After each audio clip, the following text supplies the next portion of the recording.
Hello, ladies and gentlemen. This is Eddie Marcus one more time. And you can bet your last buck I got something good to talk to you about. You've heard the expression, for those of you who are churchgoers, Father, forgive them, for they know not what they do. Well, I'd like to carry you back a little bit earlier than that. There's a biblical story that says that people were being oppressed, that people were slaves. They lived to make sure that others had a fantastic, a wonderful life. They woke up every day knowing that that was their duty all day. They went to bed at night troubling, going through all kinds of changes from the pain of that work during the day and knowing that they got to go back and do it tomorrow. And then to watch all of their work being made manifest, marvelous stuff, to be enjoyed by others who have convinced these that they are superior to the maker of these magnificent buildings. And those that were able to dress in fine attire made us understand how much we were missing because we were doing nothing like that.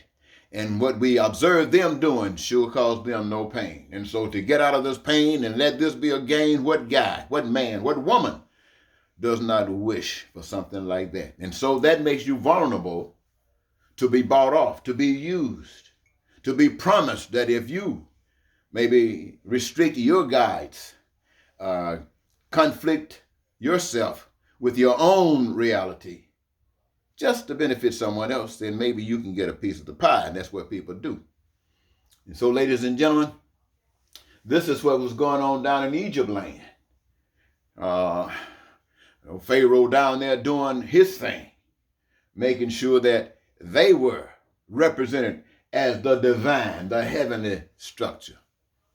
But someone somewhere had heard a message said, I'm just sharing with you what I heard and what I read, ladies and gentlemen. I'm not trying to convince you that it's true. I'm just telling you the story. You might get something out of it. I did. And so they were expecting someone to come and deliver them. They never thought they'd do it. How could they do it? They themselves were nobody. They were taught. How could a slave be somebody? And so there happened to have been somebody who was able to listen to God. It wasn't easy. He heard the message, he heard the story. But the only thing that did was illumine the curiosity. And from that curiosity led him to that mountain. That mountain where they say a voice was speaking. A voice. Well, you know you can't see a voice, but you can hear a voice. And if there's nobody else there but you, it's probably in your mind. Well, now if there was a bush burning, now you can't just assume that's in the mind.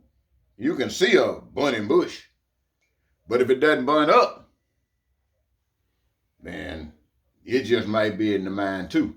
But what happens is the message. That was no phony. That was real. Because this gentleman went back down in Egypt land and told, "Oh, Pharaoh, I am, says, let my people go." Now, having gone through all of this, you know the story, people still wanted to be attached to the old way.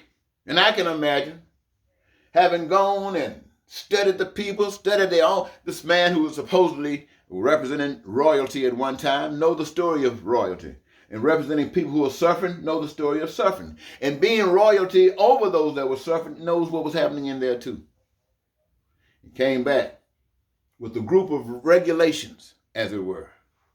Some call them commandments. They were regulations that would govern whether you have peace and prosperity and freedom and joy in your life and your fulfillment of your dreams. That's what it really was. They were talking about that heavenly place, and this is what we're talking about, but they weren't ready for it. And I can imagine them telling the story that Moses was taken up. Yeah, being a social scientist, spending 40 years on the struggle myself, I know what Moses did. Moses found somebody else to take him on, and Moses went somewhere and took him a break. Took him a break from people that were not ready. They just weren't ready. And now, I say that to take you back to Jesus. They say on the cross, looking at the people, saying, Father, forgive them, for they know not what they do. I mean, here, you're seeing what has never been seen before. You're seeing the lame get up and walk, the blind to see. You're seeing the mute to speak, the deaf to hear. Not only that, you've seen and hearing of the dead to rise.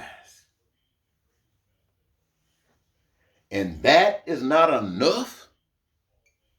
You still want to hold on to the ways of your yesterday? Well, I can see someone on the cross saying, Father, forgive them, for they know not what they do. I'm reminded when Dr. Martin Luther King went across this nation. It's called one of the most dangerous men. Why? Because he represented the alternative to the American way. He wasn't really trying to separate you from the American way. He just wanted to bring something into the American way that made it more legitimate, more divine. And what did it cost him? His life. People running around on the earth, killing people because they're standing up for what's right. Killing people because they want you to have to not to go through suffering. They want you to be free. And people walk around killing them and slaughtering them and doing everything they can to oppress them and bring them down because they speak for your freedom. But they're filling their churches up. And they're speaking from the pulpits. But they're out there watching their police force kill innocent black people walking down the street just because they're black. And yet, my friends, this is what they have been taught. Oh, you hate what they do. It tears you up inside. But this is the evilness of the world that they live in. But it's not happening to you. Those of you who are not catching the virus, some of your relatives are, but you haven't. And you're still standing on the side saying, I don't trust them. I'm not going to take some vaccine. And probably it'll take getting sick. And they having to give it to you to help you get well before you accept it. That's the way some people are. Dr. King, Malcolm X, look in India, Gandhi, standing up for what's right. They can't stand it. Evil can't stand what's right. And how does evil respond? Kill them. When evil went to that nation's capital, January 6th, that was evil. Destroy them. Kill them. Take whatever you can. Come to destroy. Kill them. Kill them. That was evil. There was no love in that. No love whatsoever. And the senators standing around saying, right on, go ahead on, go ahead on, go ahead on. And then turn around and say, they were as wrong as they could be. And they should be punished. And then turn around, go ahead on, go ahead on. And you the people, the slaves in every walk of life, every shade, every gender, watching all of that. And then stepping on daily, wondering what's going to happen, getting up early in the next morning, checking his social media, seeing what somebody said that somebody else did, because you didn't do nothing. You just waiting to see what the outcome is going to be and try to ride any train that comes. Yeah. I tell you what, everybody that has been killed for standing up for love stood up for love because they found the truth. They knew that standing up for love, they must die. They knew that evil is standing right there with a challenge. Evil stands before every free person and dare them to show it. Because if you show it, I'm going to kill you, says evil. And you know what? God is not going to stop them. Why?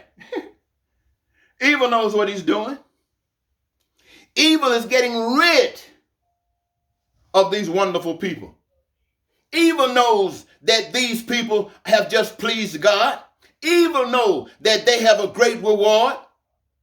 But evil is saying, have your reward on the other side, and I don't want the rest of my slaves to know anything about it. So I'm going to kill you, Dr. King. I'm going to kill you, Malcolm. I'm going to kill you, Jesus. I'm going to kill you, Gandhi. I'm going to kill you, you three innocent young men down in Philadelphia, Mississippi. I'm going to kill this lady from Detroit who's out there. I'm going to kill everybody I can that's really making and standing up for what's right. That's what evil says. And that's what evil has done. And that's why right now we're all in bondage, because whatever conversations we're having, we are trying to walk according to what evil will permit us to do. And as long as we are only doing what evil will permit us to do, we are going nowhere. It's like evil saying, you can protest, but go over here in the corners where no one can see you. And you go over in the corner, call yourself protesting. Well, ladies and gentlemen, I personally can say that same song. To me, it seems as if Americans and just people all over the earth are not going to open their eyes and see until devastation comes right upon them. I guarantee you, everybody who went through those changes down in Texas with the storm got a new concept about what life is like. That doesn't mean they love everybody. They sure are mad. I'm sure they're angry at everybody that disrespected their jobs, disrespected their situations by not preparing for what was to come. I'm sure they're angry at that. But at the same time, I bet you their minds have changed. While these hurricanes have come and wiped out towns, well, people have to start from scratch. I bet you their minds have changed about a whole bunch of things. But yours haven't. Why? Because you were able to ride the tide. You think you're special because you escaped. No, you're not special. You're given an opportunity to do something now. They had an opportunity, but they didn't respond appropriately, and now they are suffering. Now they are going through the changes. Now they weren't alone. We were supposed to have helped them, and we didn't help them. Now they're going through the changes, and what are we going to do about it in the meanwhile? Are we going to sit and wait till our storms come and then get upset because nobody's coming to us? You better wake up. Let me tell you something. The Democratic Party is not going to save you. The Republican Party is not going to save you. Politics not going to save you. The only thing that's going to save you is you coming together and recognizing that it is you, my friends. It is you that must protect your life, and that it takes every human being on earth to make the one human life. That means the whole earth is about protecting every individual. Well, at least that's what I've been taught. So, I'd rather to have a bullet than cancer. Anyway, until next time, this is Eddie Marcus saying goodbye.